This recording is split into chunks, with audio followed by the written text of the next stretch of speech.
Cool beans. Hello.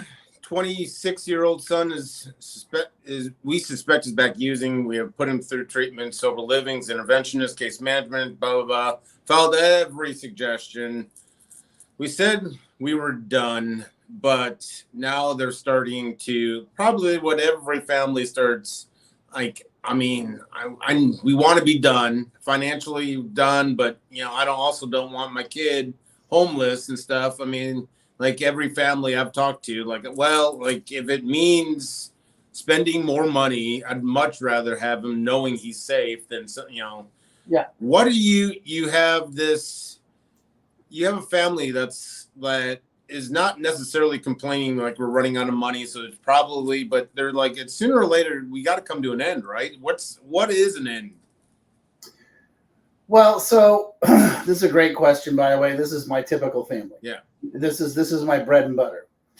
And it's not, everyone that calls me isn't like, oh my God, what do we do? I've never seen this before. I would say at least half the time they're like, look, this is not our first rodeo. We've been down this river before. And I'm like, okay, good. Here's what I would tell this family. I understand your fear and your anxiety, but we're not going to let the fear and the anxiety make the decision. So let's sit down. This is a family that should connect with me. Right off the bat, that's my first thing. You need to go to my website. You need to buy my $50 package. You need to book an appointment. Because this is exactly what we do.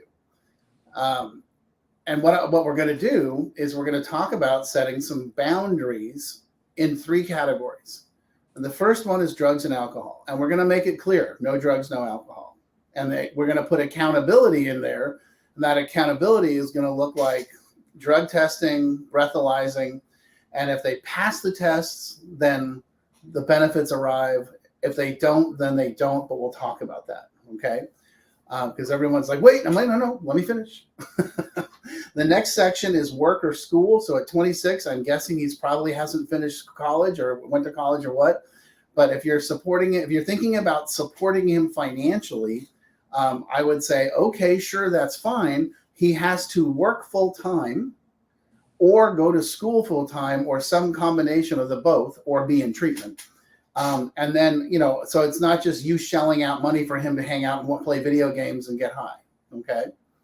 And again, accountability function would determine whether or not he gets the benefits or not. The last part is what we call family behavior. And the third category, and say, okay, here are the 5 things that we need. You need to be honest with us. You need to have a weekly phone call with us. You need to do some therapy. So how do we enforce all this stuff? The way we enforce it is with someone like you. What I always tell people is that working with a recovery coach is good money, because there's no way this kid's going to respond to mom and dad. Mom and dad's first thought is, okay, I'll manage this. I'm like, nope. You are out of the addiction management business. We're going to find a coach, a recovery coach like Jay, who's going to step in, and he's going to be the advocate for the kid. He's going to work with the kid. He's going to help the kid with the sober. He's going to help this kid with the work in the school and the life transition. He's going to help this kid with the family behavior and determining where he's at.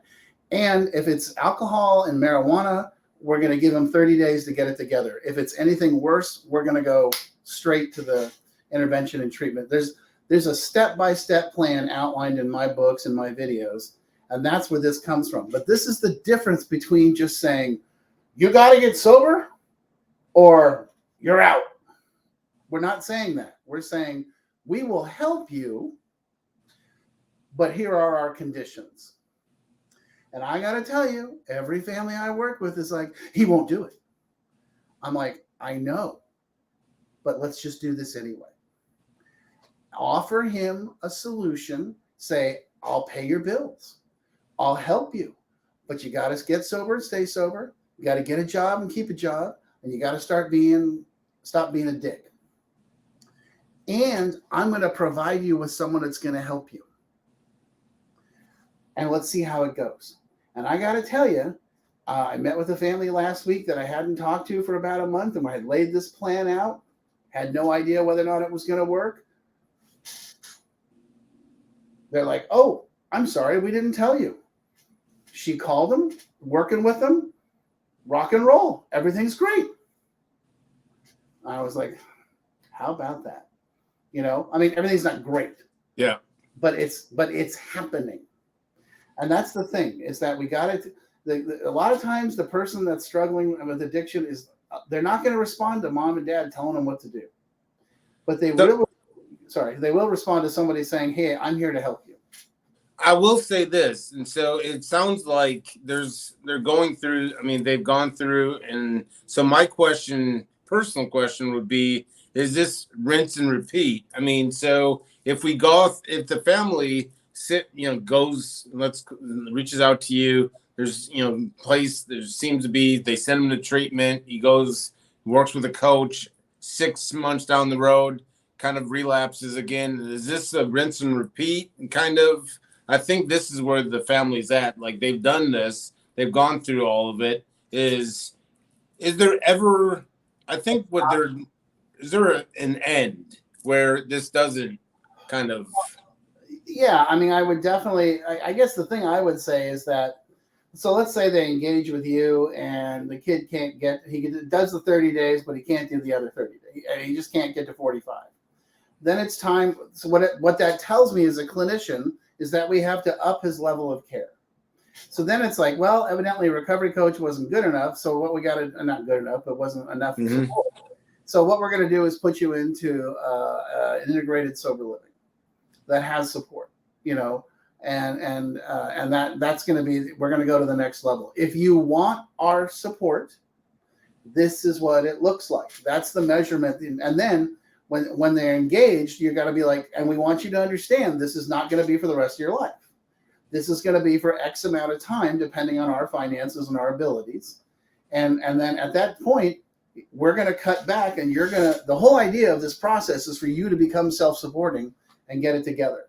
And so it's a lot of times when people come back from treatment or get into this sort of washing machine cycle that we're talking about, it's, they kind of get thrown out into the wild. And it's like, no. Let's do a 9-month to a year-long process of slowly reducing the support levels and gradually getting them to be more self-supporting. And then if they stumble, then we're like, okay, wait, where did they stumble? Why? Okay, that tells us what we need to focus on. Does that make sense? Yeah, I like that. I mean, I just dealt with a family that is looking for recovery coaching as someone that's actively using and is, trying to get through college. And I mean, it's like I said, like, you got to send them to treatment, period. Yeah. This isn't a recovery coach. I mean, like any recovery coach that's thrown into this is set up for failure. Go to treatment, come back, then the recovery coach. And they're like, it's almost like, all right, I guess you're just putting me off. And it's like, no, I'm just being real with you. Like, there's going to be some people that are going to say, like, absolutely, just sign here for the contract, knowing full well they're setting up for failure. So I appreciate it. Yeah, no, I'm bottom line. No, and I totally get what you're saying. There's a lot of people that will take the money and be like, I don't know what happened. Yeah. Yeah.